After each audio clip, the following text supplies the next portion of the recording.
Welcome to Headline Hub Updates. Subscribe and press the bell icon for more updates. On August 11, 2025, the world's longest undefended border became a fortress. Floodlights glare over the Alaska Highway, illuminating new concrete barriers and the flashing lights of the Royal Canadian Mounted Police. Where there were once handshakes, there are now hard stops and steel barricades. This is no temporary measure, it's a systemic shutdown. Commercial trucks idle in endless lines, drivers staring in disbelief. Families in minivans are turned away, their plans shattered. The message is unmistakable. The open door has slammed shut. The US-Canada border, once a symbol of trust and cooperation, has become a wall overnight. Generations grew up believing their neighbors were friends. Now that belief is challenged by barricades and uniformed officers. The silence between the flashing lights is heavy with unspoken questions. How did it come to this? The blockade is more than policy, it's a seismic event, ending an era of easy passage and beginning one of profound uncertainty. The steel curtain on the 49th parallel is a stark reminder. Even the strongest friendships can break when diplomacy fails. The world watches as a new, uneasy reality settles over North America. To grasp today's shock, we must look to the past. The US-Canada relationship was forged in shared heritage, values, and wars fought side by side. For over a century, the border was a meeting point, not a dividing line. A friendship so deep it was often taken for granted. This history makes the current crisis all the more tragic. The post-war era saw unprecedented cooperation. NORAD, the Auto Pact, and NAFTA wove the two economies and militaries together. Disputes arose but were managed quietly with a commitment to partnership. The unwritten rule, partners work things out. Now that spirit is gone. The blockade signals a catastrophic failure of diplomacy, replaced by suspicion and hostility. The trust built over generations has eroded in months. The unraveling of this friendship is not just political, it's a cultural and emotional blow, leaving a void where amity once thrived.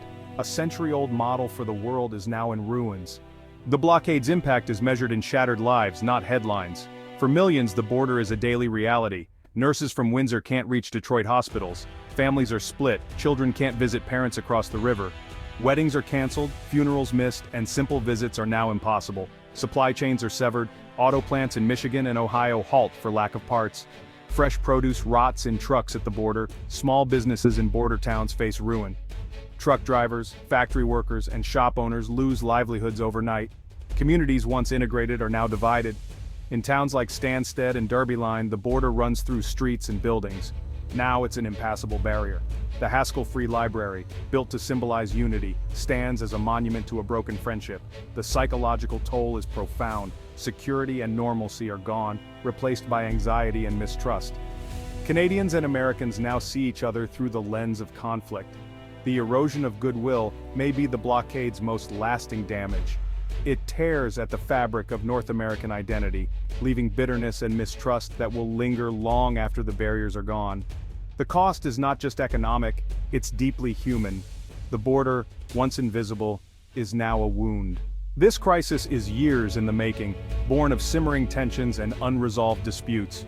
Trade wars and protectionist policies, tariffs on steel, aluminum, and lumber, bred resentment and a tit-for-tat mentality. Environmental disagreements deepened the rift. US withdrawal from climate agreements and pipeline disputes clashed with Canada's ambitions. Technical issues became politicized battlegrounds, poisoning diplomatic relations. The immediate trigger, a dispute over Arctic sovereignty and environmental protections. Canada enforced stricter regulations on the Northwest Passage after an American oil spill, limiting US access. Washington saw this as a direct challenge. Ottawa saw it as defending sovereignty. The blockade of the Alaska route was Canada's dramatic response to perceived American disrespect. Ultimately, rising nationalism in the US clashed with Canada's multilateralism, and leaders prioritized domestic politics over partnership. The blockade is the tragic result of years of drift and neglect. The political response is as unyielding as the barriers.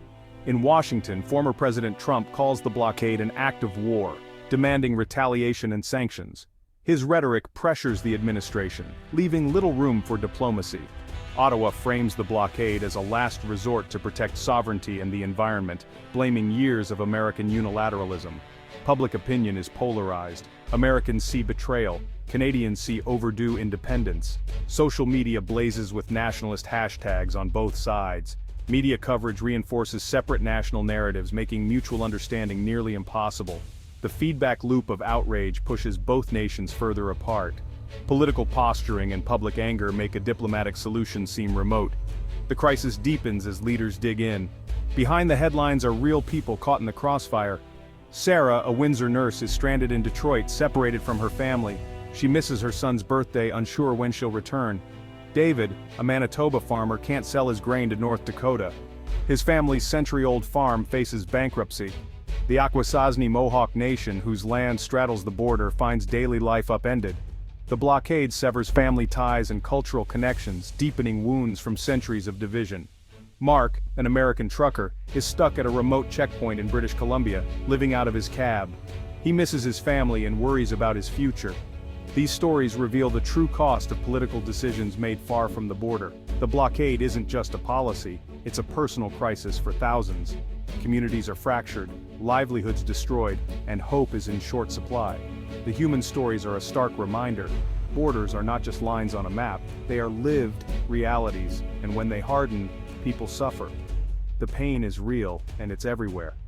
The crisis is measured in broken lives. The border's new reality is one of separation and loss.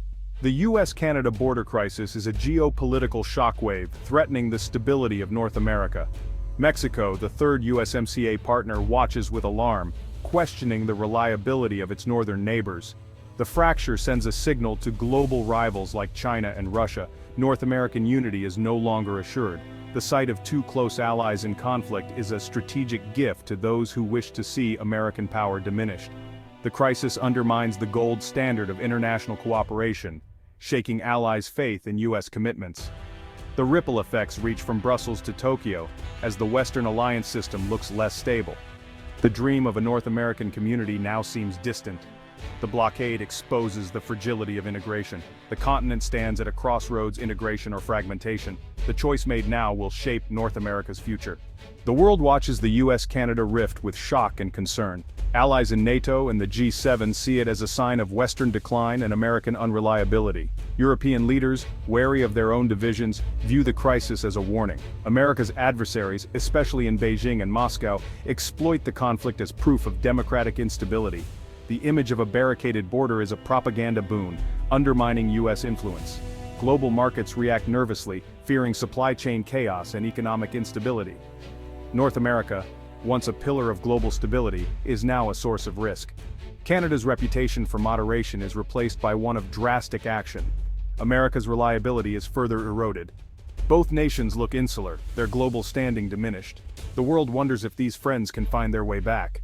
The time for posturing is over. Diplomacy must return. Leaders must recognize there are no winners in this conflict, only pain, economic damage, and weakened global standing. The first step: de-escalate. Barriers must come down and communication must reopen at every level. Resolution requires compromise and mutual respect. The US must acknowledge Canada's concerns. Canada must recognize the harm of its blockade. Both must move beyond maximalist positions to find common ground. Rebuilding trust will take more than a political deal. It needs investment in shared institutions, cultural exchanges, and joint ventures. Citizens must be reminded of their shared history and values.